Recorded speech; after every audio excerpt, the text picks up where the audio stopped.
राधा स्वामी जी, आज के सत्संग का विषय है कि क्या परमात्मा को देखा जा सकता है? क्या परमात्मा के दर्शन किए जा सकते हैं? क्या परमात्मा को सुना जा सकता है? उसकी आवाज़ क्या हम सुन सकते हैं? तो चलिए आज का सत्संग इसी प्रसंग के संदर्भ में शुरू करते हैं। गुरु प्यारी साध संगत जी, उपनिषद हमेशा परम तत्व को, परमात्मा को अदृश्य, अश्राव्य और अचिंत्य कहते हैं। मध्ययुगीन संत शब्द और नाद और सुरति का गीत गाते हैं। जो अश्राव्य है उसे शब्द या श्राव्य का नाम देना विभ्रम को बढ़ाता है, यानी हमारे अंदर संदेह को बढ़ाता है। हम सभी ऐसा ही सुनते आए हैं।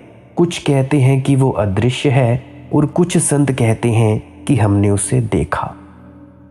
मन में ऐसा संदेह स्वाभाविक है कि एक तरफ उपनिषद कहते हैं कि उसे देखा नहीं जा सकता, वह अदृश्य है, और भक्त सदा कहते हैं तेरे दीदार की इच्छा है और तुझे देखना है।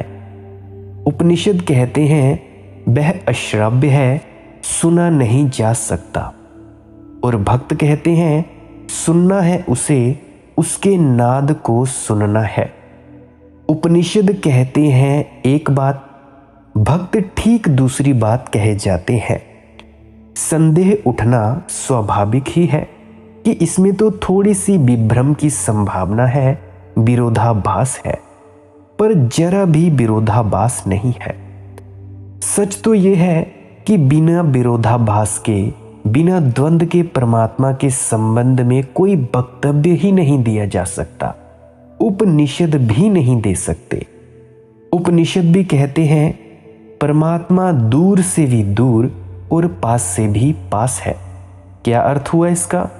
हम कहेंगे या तो पास है तो पास है, या दूर है तो दूर है। ये क्या बकवास है कि दूर से भी दूर और पास से भी पास है? राह पर तुम किसी से पूछो कि स्टेशन कहाँ है, वह कहे दूर से भी दूर है और पास से भी पास है, तो तुम कहोगे किसी पागल से मिलना हो गया है। हम पूछते हैं कहाँ है, तुम पहेलियां बूझते हो। या तो पास होगी या रेलवे स्टेशन दूर होगा, दोनों कैसे हो सकती है? इस जगत के संबंध में हम जो भी कहते हैं वे वक्तव्य विरोधाभासी नहीं होते हैं, लेकिन परमात्मा के संबंध में हम जो भी कहते हैं वे वक्तव्य विरोधाभासी होंगे। कारण है उसका? कारण ऐसा है, परमात्मा दूर से दूर है अगर तुम मजबूत हो, और परमात्मा पास से पास है अगर तुम तरल हो। तुम पर निर्भर है, इसीलिए वक्तव्य दिया गया है। परमात्मा दूर से दूर क्यों है? परमात्मा दूर से दूर है अगर अहंकार तुम्हारा बहुत पथरीला है, मजबूत है, तो बहुत दूर है परमात्मा। तुम सारे संसार में खोजते फिरो, नहीं पाओगे। तुम्हारा अहंकार ही हर जगह बाधा बन जाएगा। और पास से भी पास है, अगर अहंकार ना हो तो तुम्हारी आंख के सामने जो है वह परमात्मा है। तुम्हारे हाथ के जो पास है वह परमात्मा है। फिर परमात्मा के अतिरिक्त कोई भी नहीं है अगर अहंकार ना हो, और अगर अहंकार हो तो अहंकार के अतिरिक्त कोई भी नहीं है, कोई परमात्मा नहीं है। इसीलिए दूर से भी दूर और पास से भी पास। जब उपनिषद कहते हैं परमात्मा का दर्शन नहीं हो सकता, तो वे यही कह रहे हैं कि परमात्मा का दर्शन वस्तु की भांति नहीं हो सकता। जैसे तुमने मुझे देखा, मैंने तुम्हें देखा, ऐसा परमात्मा का दर्शन नहीं हो सकता। तुमने वृक्ष देखा, तुमने पहाड़ देखा, चांद तारे देखें, सूरज देखा, इस तरह परमात्मा का दर्शन नहीं हो सकता। परमात्मा तुमसे भिन्न होता, तुमसे अलग होता, तो इस तरह का दर्शन हो सकता था जैसे तुम वृक्षों को देख रहे हो। मगर परमात्मा तो तुम्हारे अंदर छिपा है, तुम्हारे प्राणों का प्राण है, तुम्हारे बाहर भी वही, तुम्हारे भीतर भी वही। इसको तुम वस्तु न बना सकोगे। परमात्मा को ऑब्जेक्ट वस्तु की तरह नहीं देखा जा सकता। इतना ही कहते हैं उपनिषद। जब वे कहते हैं कि परमात्मा अदृश्य है, उसे तुम दृश्य ना बना सकोगे। लेकिन इसका ये मतलब नहीं कि संत गलत हैं। संत कहते हैं तेरे दीदार की बड़ी इच्छा है, तेरे दर्शन की बड़ी आकांक्षा है। वे ये कह रहे हैं कि परमात्मा को जाना जा सकता है जब सारे दृश्य विसर्जित हो जाते हैं, जब आंख सभी दृश्यों से खाली हो जाती है, कोई विषय वस्तु आंख में नहीं रह जाती, चित्त परिपूर्ण शून्य में विराजमान हो जाता है, देखने को कुछ भी नहीं बचता। तब देखने वाला स्वयं को देखता है, तब दृष्टा अपने को ही देखता है। जब तक देखने को कुछ है, तब तक हमारा मन वहां उलझा रहता है। जब देखने को कुछ भी नहीं, तो हम कहाँ जाएंगे? हमारा मन अपने पर ही लौट आएगा। यह जो लौट आना है, जिसको पतंजलि जी ने प्रत्याहार कहा, महावीर ने प्रतिक्रमण कहा, वह जो अपने पर लौट आना है, स्वयं पर लौटकर जो अनुभव होता है, उस अनुभव हो कि वे दर्शन कह रहे हैं। कौन से अनुभव को? जब हम अपने आप को ही देख लेते हैं पूरी तरह से, उस अनुभव को ही परमात्मा या दर्शन करना कह देते हैं। उपनिषद कहते हैं अश्राव्य है परमात्मा, उसे सुना नहीं जा सकता। क्या मतलब है इसका? इसका मतलब ये है कि किसी के कहने से तुम उसे ना समझ सकोगे, वक्तव्य में वह नहीं आएगा, अश्राव्य है। मैं कह रहा हूं तुमसे कि परमात्मा क्या है। मैं लाख कहूं, ऐसा कहूं, वैसा कहूं, इस ढंग से कहूं, उस ढंग से कहूं, फिर भी तुम सिर्फ मेरे कहने से उसे ना समझ पाओगे, क्योंकि वह श्राव्य नहीं है। मैं कुछ भी कहूं, मेरे कहने से तुम ना समझ पाओगे। तुम उस दिन समझोगे जब तुम्हारा अनुभव होगा। सुन सुनकर नहीं समझोगे, जानकर डूबकर समझोगे। तो अश्राव्य है परमात्मा। शास्त्र को पढ़ लिया, इससे भी समझ में नहीं आता। संतों के वचन सुन लिए, इससे भी वो समझ में नहीं आता। लेकिन इसका मतलब ये नहीं कि परमात्मा में कोई नाद नहीं है। परमात्मा परम नाद है, वह आखिरी संगीत है, वह चरम अवस्था है लय की। उसका माधुर्य है, उसकी स्वर लहरी है, उसकी मस्ती है। जब तुम्हारे कान सभी शब्दों से शून्य हो जाएंगे और तुम बाहर ही बिल्कुल ना सुनोगे, जब तुम्हारे कान बाहर की तरफ काम ही नहीं करते होंगे, जब ये सारा बाहर का कोलाहल तुम्हारे जीवन से शांत शून्य हो जाएगा, चाहे तुम बाजार में ही बैठे हो, तुम्हें कुछ और सुनाई ना पड़ेगा। जब तुम्हें कुछ भी सुनाई पड़ता ना होता, तब तुम्हारे भीतर कुछ सुनाई पड़ेगा। तब तुम्हारे भीतर एक स्वर लहर जगेगी, एक नाद उमगेगा। यह तुम्हारे अंतरतम में खिलेगा फूल, यह कान के भीतर नहीं जाएगा। परमात्मा बाहर नहीं है कि बाहर जाए तुम्हारे, न आंख के भीतर जाएगा, न कान से भीतर जाएगा। आंख और कान अगर बाहर में उलझे रहें, तो भीतर जो है उसका तुम्हें पता ही नहीं चलेगा। परमात्मा भीतर है। जब तुम कान और आंख के सब द्वार दरवाजे बंद करके बैठ जाओगे, इसीलिए फकीर संत भक्त कहते हैं, जब तुम सारे द्वार दरवाजे बंद कर लोगे, जब आंखें उल्टी हो जाएंगी, जब कान उल्टे हो जाएंगे, जब इंद्रियां सक्रिय न होंगी, निष्क्रिय हो जाएंगी, तब तुम्हारे भीतर ही जो है पहली दफा इस शोरगुल के बंद हो जाने के कारण तुम्हें वह भीरता सा धीमा सा स्वर सुनाई पड़ना शुरू होगा। परमात्मा एक गीत है जो तुम्हारे प्राण गा रहे हैं, सातत्य से, सदा से और सनातन से।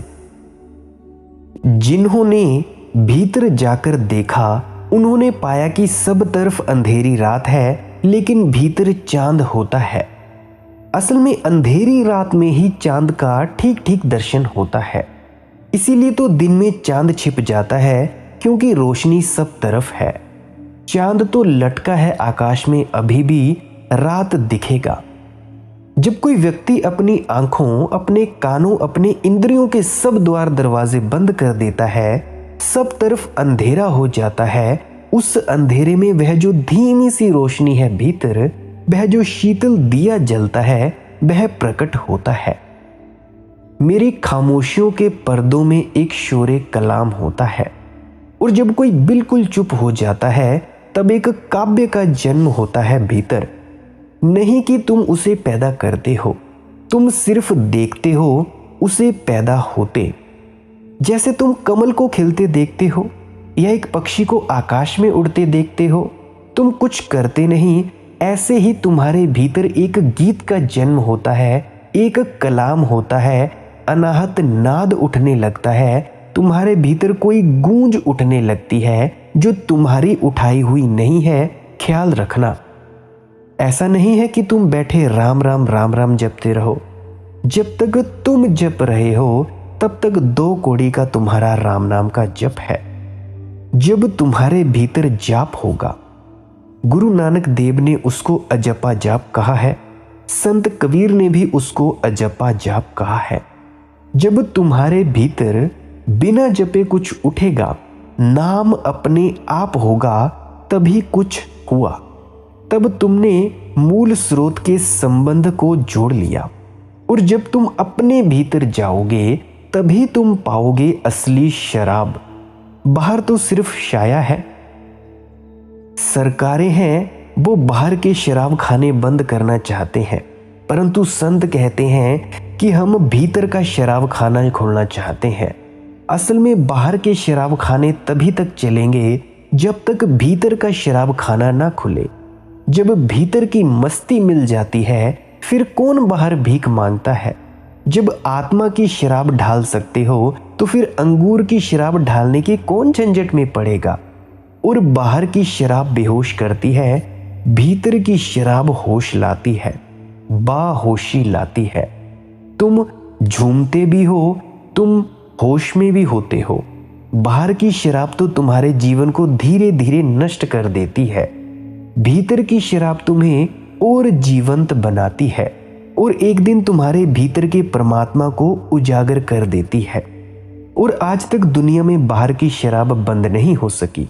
आखिर ऐसा क्यों? क्योंकि आदमी शराब की खोज कर रहा है। खोज तो कर रहा है परमात्मा की शराब की, लेकिन उसको कुछ पता नहीं चलता। तो यही जो बोतलों में बंद मिल जाता है परमात्मा, उसी को ही खरीद लेता है। यह सरासर धोखा है।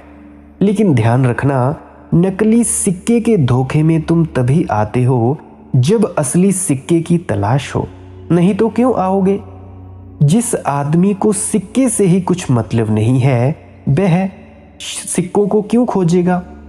तुम राह से जा रहे हो और एक सिक्का चांदी का पड़ा हुआ है, तुम्हें मतलब ही नहीं है सिक्के से, तो तुम ना तो असली सिक्का उठाओगे ना नकली सिक्का उठाओगे। लेकिन जो आदमी असली सिक्के की तलाश कर रहा है, वह झट से उठाकर खीसे में रख लेगा। हो ना हो असली हो, कौन जाने असली हो। दुनिया में शराब का जो इतना प्रभाव रहा है अनंत काल से, उसका कारण केवल इतना ही है कि परमात्मा की हम तलाश कर रहे हैं। शराब में परमात्मा नहीं है, लेकिन कुछ झलक मिलती है बेखुदी की, अपने को भूल जाने की। और यह मैं इतना भारी है, इतना कांटों से भरा है, ये मैं इतना जहरीला है कि इसे थोड़ी देर को भी आदमी भूल जाता है तो कोई भी कीमत ज्यादा नहीं मालूम होती। शराब से शरीर का स्वास्थ्य नष्ट होता है, उम्र कम होती है, बीमारी आती है, लेकिन फिर भी आदमी पीते हैं। सब जानते हैं, जो शराब पीते हैं वे जानते हैं। कुछ ऐसा नहीं है कि तुम्हारे जानने के लिए ही रुके हैं कि सरकारें उनको समझाएं। ये सब जानते हैं कि क्या क्या खराबी है, लेकिन इन सारी खराबियों के बाद कोई चीज आकर्षित करती है। वह क्या है जो आकर्षित कर रहा है? आदमी अपने अहंकार से बोझिल है, थोड़ी देर को इसे उतार कर रख देना चाहता है, राहत मिलती है, थोड़ी देर के लिए सारी चिंता भूलना चाहता है। तुम उससे वह भी छीन लेना चाहते हो। मैं उसे असली सिक्का देना चाहता हूं, ऐसा संत कहते हैं। असली सिक्का मिल जाए तो नकली सिक्का अपने आप हाथ से गिर जाता है। उसे फिर कोई नहीं चलता, फिर कोई लिए नहीं चलता उस नकली सिक्के को। जिस दिन तुम्हें पता चल गया कि असली क्या है, असली को जानते ही नकली नकली हो जाता है, और असली को बिना जाने नकली नकली हो नहीं सकता। तुम नकली छीन रहे हो किसी आदमी से, असली उसने जाना नहीं है और तुम नकली छीनना चाहते हो। बहुत बार मैंने सरकार के वक्तव्यों में सुना है, या तो शराब रहेगी या तो हम रहेंगे। मैं उनसे कहना चाहता हूं कि बहुत सारी सरकारें आई और गई दुनिया में, लेकिन शराब रही और रहेगी। कितने अनंत काल से लोग शराब बंदी की कोशिश कर रहे हैं।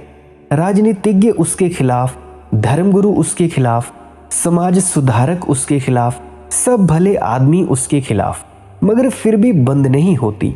और मजा तो यह है कि जो भले आदमी उसके खिलाफ हैं, वे भी अपने निजी जीवन में उसके खिलाफ नहीं है, सार्वजनिक जीवन में उसके खिलाफ है। और एक दूसरा और गहरा मामला है, जो सार्वजनिक जीवन में उसके खिलाफ है और निजी जीवन में भी उसके खिलाफ है। उन्हें तुम गौर से देखना, उन्हें किसी और शराब ने पकड़ा है। जैसे हमारे नेताओं को ही देखो, उनको एक शराब जिंदगी भर पकड़े रही, पद की शराब।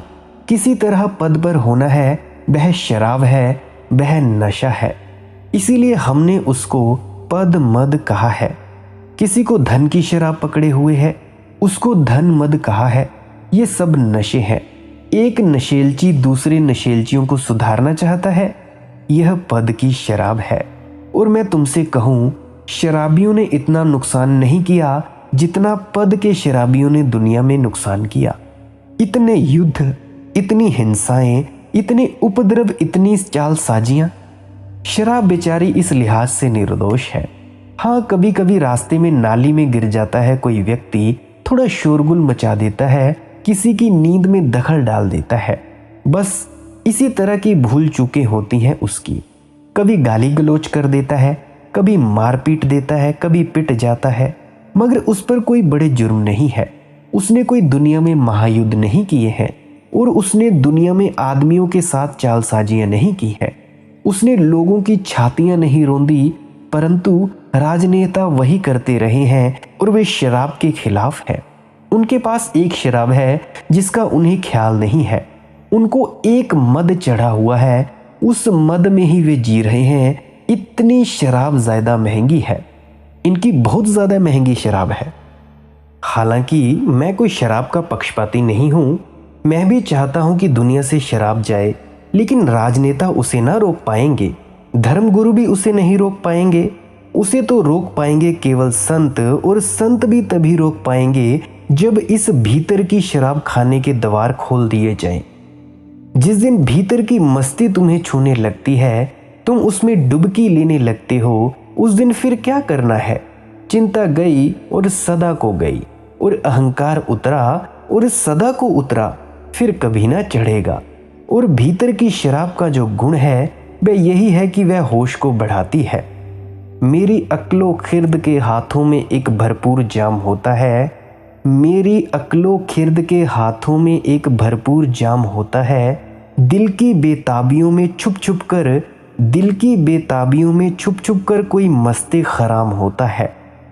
बंद होती हैं जब मेरी आंखें तेरे दीदार, बंद होती हैं जब मेरी आंखें तेरा दीदार आम होता है। परमात्मा को देखना आंख का देखना नहीं है, वह आंख की पहचान नहीं है, वह बंद आंख का देखना है। जब तुम बंद आंख से देखते हो तो संसार बंद हुआ, जब तुम आंख खोलते हो तो संसार खुला। जब आंख तुम खोलते हो तो संसार पर तुम्हारी दृष्टि होती है, अपने पर नहीं होती। पर जब तुम आंख बंद करते हो तो दृष्टि अपने पर होती है, संसार पर नहीं होती। मगर मैं ये नहीं कह रहा हूं कि तुम जब भी आंख बंद कर लेते हो तो ये अनिवार्य होता है कि तुम्हारी दृष्टि अपने पर होती है। आंख बंद करके भी अधिक लोग तो संसार को देखते रहते हैं। वही उलझने, वही चिंताएं, वही बेचैनियां, वही वासनाएं, वही कामनाएं, वही दौड़ धूप। आंख बंद करके भी क्या तुम अपनी दुकान में नहीं होते हो? आंख बंद करके भी अपने रिश्ते नातों में होते हो। आंख बंद करके भी बाहर का संसार भीतर चलता रहता है। आंख बंद करने का अर्थ सिर्फ पलक बंद कर लेना नहीं है। आंख बंद करने का अर्थ है बाहर की तरफ से बिल्कुल दृष्टि हटा लेना। इसी को तो ध्यान कहते हैं, इसी को तो भजन सिमरन कहते हैं। बाहर कोई दृष्टि ना रह जाए। बाहर से सब भांति अपने को सिकोड़ लेना। जैसे कछुआ अपने को सिकोड़ लेता है, ऐसा ध्यानी अपने को सिकोड़ लेता है। वह अपने भीतर बैठ जाता है, बाहर जाता ही नहीं। विचार में भी नहीं जाता है, व्यवहार में भी नहीं जाता है, मन में एक तरंग भी नहीं छोड़ता है, क्योंकि सब तरंगे बाहर ले जाती हैं, तरंग मात्र बाहर ले जाती है, निस्तरंग हो जाता है। इस घड़ी का नाम है आंख का बंद हो जाना। बंद होती हैं जब मेरी आंखें तेरा दीदार आम होता है और तब तू दिखाई पड़ता है। बंद आंखों से परमात्मा दिखाई पड़ता है, खुली आंखों से संसार दिखाई पड़ता है। मैं बज़ाहिर खामोश होता हूँ, लब पे तेरा ही नाम होता है। और जब मैं बिल्कुल खामोश होता हूँ, चुप होता हूँ, तब पहली दफ़ा तेरा नाम मेरे भीतर उठना शुरू होता है और मेरे प्राणों पर फैलना शुरू हो जाता है। जैसे एक रोशनी फैल जाए, जैसे सुबह प्रभात फैल जाती है। लेकिन तुम्हारे कहने की बात नहीं है, तुम तोता मत बन जाना। अनेक लोग तोते बने बैठे हैं। तीर्थ स्थानों पर तुम तोतों की जमातें पाओगे। कोई राम राम का जप कर रहा है, कोई कृष्ण कृष्ण का जप कर रहा है, कोई कुछ जप कर रहा है, कोई अल्लाह अल्लाह कर रहा है। लोग लगे हैं रटने में। इस रटने से कुछ भी ना होगा। यह रटन व्यर्थ है। यह चेष्टा से की गई रटन गहरे नहीं ले जा सकती। यह झूठी है और इसमें भी अगर गौर करोगे तो पीछे छिपी कोई वासना पाओगे, पीछे छिपी सदा वासना पाओगे। प्रार्थना तक में वासना छिपी रहती है, तो तुमने प्रार्थना को भी कीचड़ में घसीट डाला। एक तो चीज जीवन में रहने दो निष्कलुष। 24 घंटे तुम्हारी वासना की कीचड़ से भरे हैं, ठीक। मैं तुमसे नहीं कहता कि आज तुम पूरा सब बदल दो। इतना कहता हूं, कुछ क्षण तो निकाल लो जो कीचड़ में सने ना हो। कुछ क्षण तो निर्दोष कुंभारे बचाओ। कुछ क्षण तो ऐसे हों जब तुम कुछ भी नहीं मांगते और सम्राट होते हो। प्रार्थना तभी शुद्ध होती है जब अपने से होती है, बिना कारण होती है, बिना मांग के होती है। तो प्रार्थना का एक ही उपाय है, खामोशी। तुम चुप हो जाओ ताकि तुम्हारे भीतर जो नाद उठ रही है वह तुम्हें सुनाई पड़ने लगे। मैं बज़ाहिर खामोश होता हूँ, लब पे तेरा नाम होता है। खिलवतों में जो गुनगुनाता हूँ, बस तुझी से कलाम होता है। एकांत में जो गुनगुनाहट उठेगी वह परमात्मा का कलाम है। वह काव्य उसी से उतर रहा है।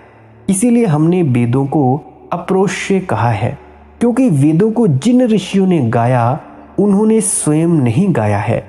तो वे खामोश बैठे थे, वे तो अपनी तन्हाई में बैठे थे, वे तो अपने ही एकांत में बैठे थे, वे तो अपने भीतर थे। आंख द्वार दरवाजे सब बंद करके वे तो अपने ही भीतर अंतरतम गुहा में बैठे थे। तब उतरा इल्हाम हुआ, तब यह नाद उतरा, तब अपूर्व वचन उतरे। इसलिए वेद के वचनों में जो सौंदर्य है वह कभी कभी प्रकट होता है। उपनिषदों के वचनों में तो निर्दोषता है, जो सरलता है वह बहुत कभी कभी प्रकट होती है। या कुरान में जो गीत है, तुमने किसी को कुरान तरन्नुम में सुना है? तुम्हारी समझ में भी ना आए अरबी, फिर भी तुम मस्त होने लगोगे। तुम्हें समझ में भी ना आए कि इसका अर्थ क्या है, लेकिन कुरान की आयतें तुम्हारे दिल को डुला जाएंगी, तुम मग्न हो जाओगे। जब हजरत मोहम्मद को ये आयतें उतरी थी तो मोहम्मद को पता ही नहीं था कि ये आयतें उन पर उतर सकती थी। वे तो पहाड़ की गुफा में बैठे ध्यान कर रहे थे। ये तो आकस्मिक हुआ। एकदम आयतें उतरने लगी, इल्हाम होने लगा, कोई वचन तैरने लगे उनकी चेतना में, जो इनके अपने नहीं थे, जो उन्होंने कभी सुने नहीं थे, जो उन्होंने कभी पढ़े भी नहीं थे। पढ़े लिखे वे थे नहीं, पांडित्य से उनका कोई संबंध भी नहीं था। होता तो शायद यह इल्हाम में हो नहीं सकता था, इस्लाम में हो नहीं सकता था। ये मोहम्मद जैसे सरल आदमी को ही होता है। बुद्धि शास्त्रों से भरी होती तो इतनी भीड़ होती बुद्धि में कि ये तो शब्द उतरते परमात्मा के, ये या विकृत हो जाते, इनकी व्याख्या बदल जाती, इनका रंग ढंग बदल जाता, इर्छे तिरछे हो जाते, कुछ के कुछ हो जाते, और इनका सौंदर्य और इनका संगीत तो निश्चित खो जाता। लेकिन मोहम्मद सीधे साधे आदमी थे। घबरा गए, ये क्या हो रहा है, डर गए, कंपकपी छा गई, बुखार चढ़ गया, घर की तरफ भागे और वे उतरती ही चली गई आयतें। वे भीतर जैसे गिर रही थी, जैसे वर्षा हो रही हो। आकाश से, शून्य आकाश से कुछ उतर रहा था। घर जाकर दुलाई ओढ़कर सो रहे। पत्नी ने कहा, जितनी दुलाइयां हो सब मेरे ऊपर डाल दे। ये कंपकपी कुछ ऐसी है कि जो मुझे छोड़ती नहीं, रुआं रुआं मेरा कंप रहा है। पत्नी ने कहा, आखिर हुआ क्या, भले चंगे थे। उन्होंने कहा, अभी तू मुझे दवा दे, अभी मैं अपने होश में नहीं हूँ, थोड़ा संभलूं तो तुझसे कहूँगा। बाद में हज़रत मोहम्मद ने कहा कि मुझे बहुत डर लगता है, और बड़ी अजीब बात कही अपनी पत्नी को। कहा, या तो मैं पागल हो गया हूँ या कवि हो गया हूँ। ये बड़ा अद्भुत वचन है कि या तो मैं पागल हो गया हूँ या कवि हो गया हूँ। पागल की ही ज़्यादा संभावना है, मोहम्मद ने कहा, क्योंकि कविता को मैं जानता भी नहीं, मगर अपूर्व उतर रहा है, संगीत से बंधा हुआ कुछ उतर रहा है, तब तैयार उतर रहा है, सब कुछ तैयार का तैयार है, और साथ ही एक आवाज़ उतर रही है कि जा, गा, गुनगुना, कह लोगों से, और मैं बहुत डरा हुआ हूँ। पत्नी ने समझाया बुझाया कि घबराओ मत, मैंने सुना है कि परमात्मा जब उतरता है ऐसे ही उतरता है, तुम थोड़ा धैर्य रखो, तुम धन्यवागी हो। हज़रत मोहम्मद की पत्नी मोहम्मद की पहली शिष्या थी, पहली मुसलमान। उसने तो मोहम्मद को संभाला, 3 दिन तक समझाया बुझाया, तब कहीं मोहम्मद थोड़े स्वस्थ हुए। डगा गई बात इतनी, डगमगा गई बस इतनी, खिलवतों में जो गुनगुनाता हूँ बस तुझी से कलाम होता है। देखना है मगर अभी बाकी, कब तेरा जलवा आम होता है। अदृश्य है परमात्मा फिर भी दृश्य होता है, अश्राव्य है फिर भी सुना जाता है अनहद नाद से, दूर है फिर भी पास है, खो गया है यद्यपि तुमने कभी उसे खोया नहीं, कैसे उसे खो सकोगे, भूल गए हो बस। परमात्मा में सारे विरोधाभास लीन हो जाते हैं, और यही तुमसे कहना चाहता हूँ कि उसको देखा जा सकता है अपने भीतर उतरकर। तुम्हारा ही जो निज स्वरूप है, तुम ही हो जो वो सच्चिदानंद श्वेत केतु, तुम्हारा ही असली रूप परमात्मा है। गुरु प्यारी साध संगत जी, आज का सत्संग यही समाप्त होता है। अगर आपको इस सत्संग से कुछ सीखने को मिला है तो कृपया इस सत्संग को शेयर ज़रूर कर दीजिएगा, मेरी यही विनती है। और राधा स्वामी ज़रूर लिखे कमेंट में अगर आपको ये वीडियो पसंद आई हो, और आप सब्सक्राइब ज़रूर करें इस चैनल को अगर आप रोज़ ऐसे ही सत्संग सुनना पसंद करते हो तो। आप मुझे टेलीग्राम पर भी फॉलो कर सकते हैं, इंस्टाग्राम पर भी फॉलो कर सकते हैं, और मुझे फेसबुक पर भी फॉलो कर सकते हैं। वहाँ पे मेरा हैंडल है मालिक की मौज सत्संग। टेलीग्राम पे मेरा नंबर भी होगा, कॉल करके भी अगर कोई प्रश्न है तो पूछ सकते हैं। अंत में आपके भीतर बैठे परमात्मा को नमस्कार करता हूँ, मेरा प्रणाम स्वीकार करें। राधा स्वामी जी।